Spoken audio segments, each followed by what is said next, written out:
ಸ್ನೇಹಿತರೆ ನಮಸ್ಕಾರ. ನಾವು ತಗೊಳ್ಳುವಂತಹ ಮೆಡಿಸಿನ್ನ ರೀತಿಯಿಂದ ಯಾವ ರೀತಿ ಮೆಡಿಸಿನ್ಸ್ ಕೆಲಸ ಮಾಡಬೇಕು ಅನ್ನೋದು ಡಿಸೈಡ್ ಆಗುತ್ತೆ. ಅಂದರೆ ನಾವೇನಾದರೂ ಒಂದು ಸಣ್ಣ ತಪ್ಪು ಮಾಡಿದ್ರೆ ಮೆಡಿಸಿನನ್ನು ತಗೊಳ್ಳುವಂಥ ರೀತಿಯಲ್ಲಿ ಆ ಮೆಡಿಸಿನ್ಸ್ನ ಪ್ರಭಾವ 50% ಕಡಿಮೆ ಆಗುತ್ತೆ.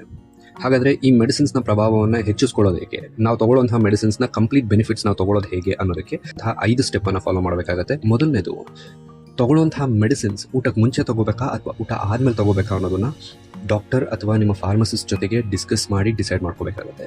ಒಂದು ವೇಳೆ ನಾವು ತಗೊಳ್ಳುವಂಥ ಮೆಡಿಸಿನ್ಸ್ ಊಟಕ್ಕೆ ಮುಂಚೆ ತಗೋಬೇಕಾಗಿರುತ್ತೆ, ಬಟ್ ನೀವೇನಾದರೂ ಊಟ ಆದಮೇಲೆ ತಗೊಂಡ್ರೆ ಅದರ ಎಫೆಕ್ಟ್ ಕಡಿಮೆ ಆಗುತ್ತೆ.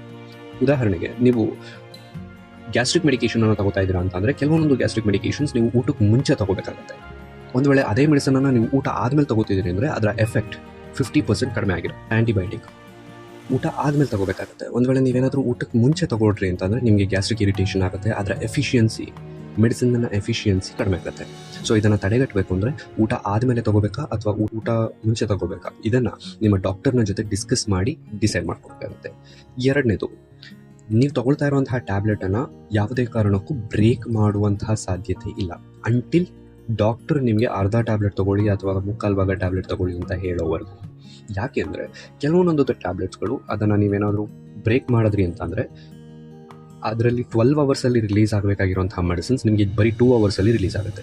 ಇದರಿಂದ 2 ರೀತಿ ಅಥವಾ 3 ರೀತಿ ಪ್ರಾಬ್ಲಮ್ ಕಾಣುತ್ತೆ. ಒಂದು, ನೀವು ತೊಗೊಳ್ಳುವಂಥ ಮೆಡಿಸಿನ್ಸ್ನ ಎಫಿಷಿಯನ್ಸಿ ನಿಮ್ಮ ಬಾಡಿಗೆ ಸರಿಯಾಗಿ ಸಿಗೋದಿಲ್ಲ. ಎರಡನೇದು, 12 ಗಂಟೆಗಳ ಕಾಲ ನಿಮಗೆ ನೋವು ಕಾಣಿಸ್ದೇ ಇರುವಂಥ ರೀತಿಯಲ್ಲಿ ಕಾಪಾಡಬೇಕಾಗಿರುವಂತಹ ಮಾತ್ರೆ ಬರೀ 2 ಅವರ್ಗಳ ಕಾಲ ಎಫೆಕ್ಟನ್ನು ಕೊಡುತ್ತೆ. ಇನ್ನು ಮಿಕ್ಕಿದ್ದು ನಿಮ್ಮ ಬಾಡಿಗೆ ಸೈಡ್ ಎಫೆಕ್ಟ್ ಆಗಿ ಕನ್ವರ್ಟ್ ಆಗೋದಕ್ಕೆ ಶುರುವಾಗುತ್ತೆ. ಅದರ ಜೊತೆಗೆ ನಿಮ್ಗೇನಾದರೂ ಡೋಸೇಜಸ್ ಜಾಸ್ತಿ ಆಗ್ತಾ ಹೋಯಿತು ಅಂತಂದರೆ, ಅಥವಾ ನೀವು ಡಾಕ್ಟರ್ ಬರೀ 2 ಮಾತ್ರ ತೊಗೊಳ್ಳೋದಕ್ಕೆ ಒಂದು ದಿವಸದಲ್ಲಿ ಹೇಳಿದರೆ ನಿಮಗೆ ನೋವು ಕಡಿಮೆ ಆಗಿಲ್ಲ ಅಂದ್ಬಿಟ್ಟು 3-4 ಟ್ಯಾಬ್ಲೆಟ್ಗಳು ಹೋಗುವಂಥ ಸಾಧ್ಯತೆ ಇರುತ್ತೆ. ಆಗ ಬಾಡಿನಲ್ಲಿ ಅಡ್ವರ್ಸ್ ಎಫೆಕ್ಟ್ಸ್ಗಳು ಜಾಸ್ತಿ ಆಗುವಂಥ ಸಾಧ್ಯತೆಗಳು ಕೂಡ ಇರುತ್ತೆ. ಸೊ ಇವೆಲ್ಲದನ್ನು ಕಡಿಮೆ ಮಾಡಬೇಕು ಅಂತಂದರೆ ಯಾವ ಮಾತ್ರೆಯನ್ನು ಬ್ರೇಕ್ ಮಾಡಬೇಕು, ಯಾವ ಮಾತ್ರೆಯನ್ನು ಬ್ರೇಕ್ ಮಾಡಬಾರ್ದು ಅನ್ನೋದಕ್ಕೆ ಕಂಪ್ಲೀಟ್ ಲೇಬಲನ್ನು ಓದಿ ಅರ್ಥ ಮಾಡಿಕೊಂಡು ಆಮೇಲೆ ನಿಮ್ಮ ಮೆಡಿಕೇಷನ್ಸನ್ನು ತಗೋಬೇಕಾಗುತ್ತೆ. ಇಲ್ಲೊಂದು ಸ್ಮಾಲ್ ಟಿಪ್ ನಾನೇನಾದರೂ ಹೇಳಬೇಕು ಅಂದರೆ, ನೀವು ಯಾವುದೇ ಮೆಡಿಸಿನನ್ನು ಮೊದಲನೇ ಬಾರಿ ತಗೋತಾ ಇದ್ದೀರಾ ಅಂದರೆ ಅದರ ಕಂಪ್ಲೀಟ್ ಲೇಬಲನ್ನು ಓದಿ ಅರ್ಥ ಮಾಡಿಕೊಂಡು ಆಮೇಲೆ ಮೆಡಿಸಿನ್ಸನ್ನು ತಗೊಳ್ಳೋದು ಇಂಪಾರ್ಟೆಂಟ್ ಆಗುತ್ತೆ. ಅಥವಾ ನಿಮ್ಮ ಡಾಕ್ಟರ್ ಅಥವಾ ಫಾರ್ಮಸಿಸ್ಟ್ನ ಜೊತೆಗೆ ಡಿಸ್ಕಸ್ ಮಾಡಿ ಮೆಡಿಸಿನನ್ನು ತಗೊಳ್ಳೋದು ತುಂಬ ಇಂಪಾರ್ಟೆಂಟ್ ಆಗುತ್ತೆ. ಇನ್ನು ಮೂರನೇ, ಒಂದು ವೇಳೆ ನೀವೇನಾದರೂ ಆ್ಯಂಟಿಬಯೋಟಿಕ್ ಮೆಡಿಕೇಷನ್ಸನ್ನು ತಗೋತಾ ಇದ್ದೀರಾ ಅಂತಂದರೆ, ಅಥವಾ ಬ್ಲಡ್ ಕೊಲೆಸ್ಟ್ರಾಲ್ ಕಡಿಮೆ ಮಾಡೋದಕ್ಕೆ ಅಥವಾ ಬ್ಲಡ್ ಪ್ರೆಷರ್ ಕಡಿಮೆ ಮಾಡೋದಕ್ಕೆ ಅಥವಾ ಬ್ಲಡ್ ಶುಗರ್ ಕಂಟ್ರೋಲ್ ಮಾಡೋದಕ್ಕೆ ನೀವೇನಾದರೂ ಮೆಡಿಸಿನ್ಸನ್ನು ತಗೋತಾ ಇದ್ದೀರಾ ಅಂದರೆ ಡಾಕ್ಟರ್ ಎಷ್ಟು ಕೋರ್ಸನ್ನು ಮೆನ್ಷನ್ ಮಾಡಿರ್ತಾರೋ ಅಷ್ಟು ಕೋರ್ಸನ್ನು ಕಂಪ್ಲೀಟಾಗಿ ತಗೋಬೇಕಾಗತ್ತೆ. ಕೆಲವೊಂದು ಸಲ ನಾವೇನು ಮಾಡ್ತೀವಿ, ಬ್ಲಡ್ ಶುಗರ್ ಮೆಡಿಸಿನನ್ನು 2 ದಿವಸಕ್ಕೆ ಒಂದು ಸಲ, 3 ದಿವಸಕ್ಕೆ ಒಂದು ಸಲ, ಅಥವಾ ನಮಗೆ ಏನಾದರೂ ಸಿಂಪ್ಟಮ್ಸ್ ಕಾಣಿಸ್ಕೊಂಡಾಗ ತಗೊಳ್ಳುವಂಥ ಪ್ರಾಕ್ಟೀಸನ್ನು ಮಾಡ್ಕೊಂಡಿರ್ತೀವಿ.